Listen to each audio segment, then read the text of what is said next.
మంచిర్యాల జిల్లా చెన్నూరులో జాతీయ రహదారి 63పై అక్రమంగా తరలిస్తున్న ఎరుపు బస్తాలను పోలీసులు పట్టుకున్నారు. ఎలాంటి అనుమతులు లేకుండా 4 వాహనాల్లో తరలిస్తున్న సుమారు 150 బస్తాల యూరియా, డీఏపీ, 2020 బస్తాలను సీజ్ చేశారు. కొంతకాలంగా ఎరువులు అక్రమ రవాణా జరుగుతున్నాయన్న సమాచారంతో 63వ జాతీయ రహదారిపై తనిఖీలు నిర్వహించారు.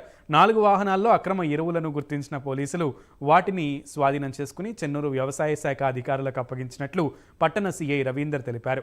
వ్యవసాయ శాఖ అధికారుల పర్యవేక్షణ లోపం కారణంగానే ఫర్టిలైజర్ షాపులు ఇష్టానుసారంగా నియమ నిబంధనలకు విరుద్ధంగా వ్యవహరిస్తున్నాయన్న ఆరోపణలు ఉన్నాయి.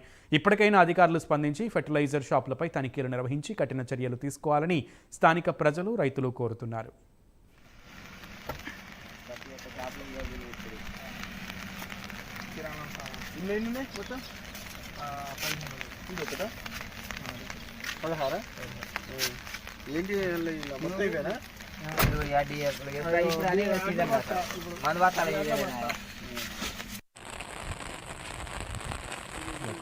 ఇల్లీగల్గా కొన్ని ఒక టాటా ఏసీ వెహికల్ ఒక దీంట్లో పోతున్నాయని చెప్పి సమాచారం వచ్చింది. దాన్ని బేస్ చేసుకొని ఇక్కడికి వచ్చేసి హైదరాబాద్ దగ్గరికి వచ్చేసి వీళ్ళని చెక్ చేయడం జరిగింది. దాంతో కొన్ని సంబంధించినటువంటి ఇందులో ఒక 44 వరకు ఇందులో ఉన్నాయి. అందులో ఒక 16 వరకు అందులో ఉన్నాయి. మొత్తం ఒక 60 బ్యాగ్స్ వరకు అవి పట్టుకోవడం జరిగింది. పట్టుకొని మన ఏవో గారికి వాళ్ళకు హ్యాండ్ ఓవర్ చేశాం. వాళ్ళు ఫర్దర్గా వాళ్ళ యాక్షన్ అనేది వాళ్ళు తీసుకోవడం జరుగుతుంది. వాళ్ళకి హ్యాండ్ ఓవర్ చేయడం జరిగింది.